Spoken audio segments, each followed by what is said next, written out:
खासदार निलेश ज्ञानदेव लंके एका सामान्य शिक्षकी पेशा असलेल्या कुटुंबातून एक असामान्य नेतृत्व होण्यासाठी त्यांनी कष्ट घेतले. जनतेच्या विकासाचा अजेंडा घेत 2024च्या खासदारकीच्या निवडणुकीमध्ये दक्षिणेत पब्लिकने म्हणजे जनतेने मतदारांना त्यांना भरघोस मतांनी निवडून दिलं. खासदार निलेश लंके हे सध्या वेगळ्याच दृष्टीने गोष्टींमुळे विधानांनी चर्चेमध्ये आहेत. खरं तर विकासाच्या मुद्द्यावरती नवीन प्रोजेक्ट्स नगर जिल्ह्यामध्ये आणण्यासाठी ते काय कामकाज करतायत किंवा सत्तेत नसतानाही सत्तेच्या विरोधात आक्रमक आंदोलनं, रस्ते, पाणी, शेतीची प्रश्न त्यांनी सोडवणं अपेक्षित असताना सध्या वेगळ्याच मुद्द्याने खासदार निलेश लंके हे चर्चेत आलेले आहेत. बरं, हा मुद्दा साधा सुद्धा नाही. त्यांनी विधान केलं की मी खासदार झालोय हे खरं आहे, परंतु खासदार होण्यासाठी मला कुणाची तरी जिरवायची होती. आता कुणाची जिरवण्यासाठी आपण खासदार झालो होतो का? आपल्याला जर कुणाची जिरवायची होती तर पब्लिकच्या खांद्यावरनं बंदूक का चालवली असा जिल्ह्यात चर्चेचा पब्लिकमध्ये सुळसुळाट सुरू झाला. आणि त्यावरती खासदार निलेश लंके यांच्या लक्षात त्यांची चूक आल्यानंतर त्यांनी सांगितलं की मी हे मुद्दा जाणीवपूर्वक बोललो. मी हे खडे टाकले. खडे टाकून मी पाहिलं की कुणी जर शांत असेल तर त्याची रिॲक्शन काय ते. आता कुणाची रिॲक्शन पाहण्यासाठी जर लाखो लोकांनी आपल्याला मतदान केलंय, त्या पब्लिकमध्ये जर आपण असं सांगत असू की जे माध्यमांमध्ये देखील छापून आलं की मला कुणाची तरी जिरवायची होती म्हणून मी ही लोकसभा निवडणूक विखेंच्या विरोधात लढली. आता जिरवून झालीये का की जनतेची जिरली असा प्रश्न देखील काहींना पडू शकतो. मी खेळी केली, मी खडा टाकला, मला रिॲक्शन पाहायची होती. हे खासदार निलेश लंके यांनी नंतर केलेलं विधान आता पब्लिकला पटतंय का यावरती जिल्ह्यामध्ये तर्कवितर्क केले जात आहेत. पब्लिकमध्ये देखील एका गटामध्ये नाराजीचा सूर आहे. बरोबर आहे, मतदार देखील नाराज होऊ शकतात ज्या वेळेस जर पब्लिक तुम्हाला विकासाच्या मुद्द्यावरती तुमच्या कर्तृत्ववान भूमिकेमुळं, तुमच्या भाषणांमुळं, तुमच्या प्रचार यंत्रणांमुळं जर निवडून देत असेल तर मग तुम्ही पब्लिकची विकास कामं करणं महत्वाचं ठरतं आणि ती केलीच पाहिजेत. परंतु मला जिरवायची होती या विधानावरनं जिल्ह्यामध्ये अनेक ठिकाणं प्रश्नचिन्ह उपस्थित झालं.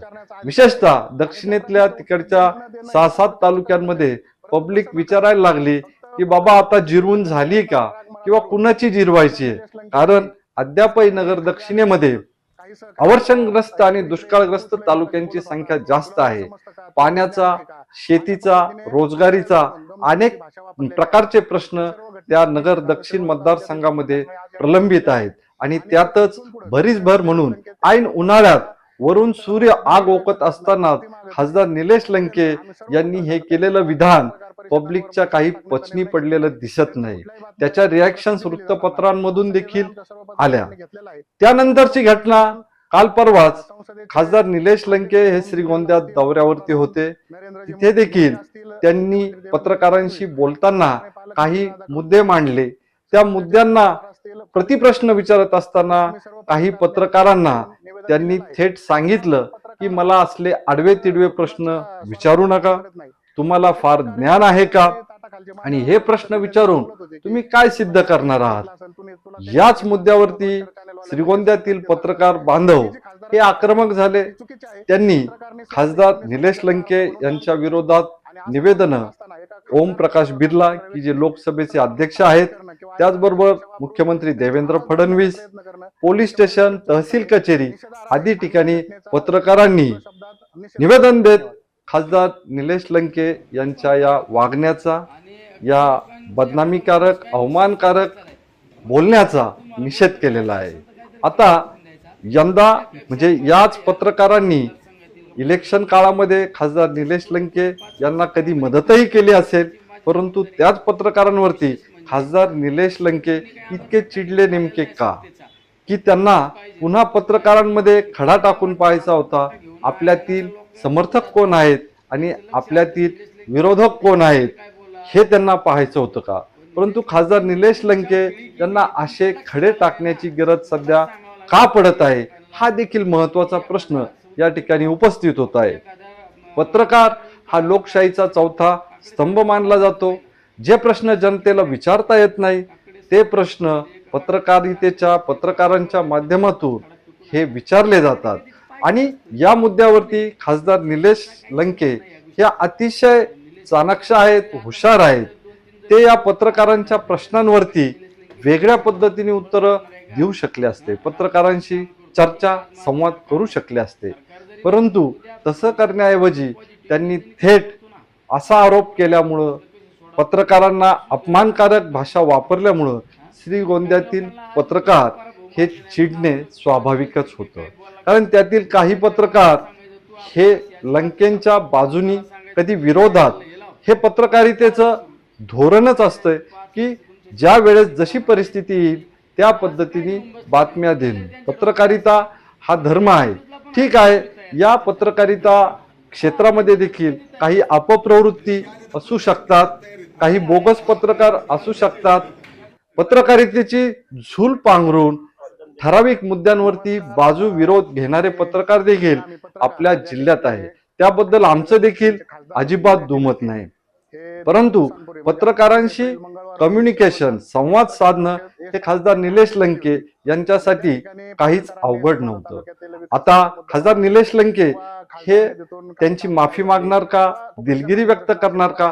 कदाचित ते माफी दिलगिरी मागू देखील शकतात आणि नंतर सांगू शकतात की जिरवाजिरवी करण्यासाठी जसा मी खासदार झालो तसंच पत्रकारांमध्ये नेमका कोणता मतप्रवाह आहे हे पाहण्यासाठी देखील मी खडा टाकून पाहिला. जिरवाजिरवीच्या विधानावरती जसा खडा टाकला तसंच मला पत्रकारांची रिॲक्शन पाहायची होती. तिकडे माजी खासदार डॉक्टर सुजयदादा विखे पाटील आणि पालकमंत्री नामदार राधाकृष्ण विखे पाटील हे विकास काम करण्यात मग्न आहेत. मग विखे कॅम्प शांत असताना खासदार निलेश लंके यांनी विखेंना डिवचण्याचं काम केलंय की काय?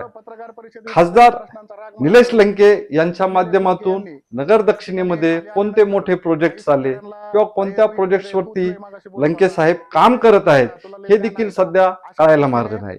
2-3 वेळेस त्यांनी उपोषण केली. एकदा नगर मनमाड रस्त्या संदर्भात देखील त्यांनी उपोषण केलं होतं. परंतु आता नगर मनमाड रस्त्याचं कामकाज जोरदार पद्धतीने सुरू आहे आणि ते पूर्णत्वास, दर्जेदार पद्धतीने पूर्णत्वास भाजप सरकार हे नेत असल्याचं विखेंच्या नेतृत्वातून आपल्याला दिसत आहे. आता 2029 ला खासदार निलेश लंके हे आमदारकी लढवणार असं देखील त्यांनी विधान केलं होतं. मग खासदारकीसाठी तुम्ही जी निवडणूक लढवली त्या खासदारकीच्या अंतर्गत येणारे 6-7 तालुक्यांमधील प्रश्न मिटलेत का?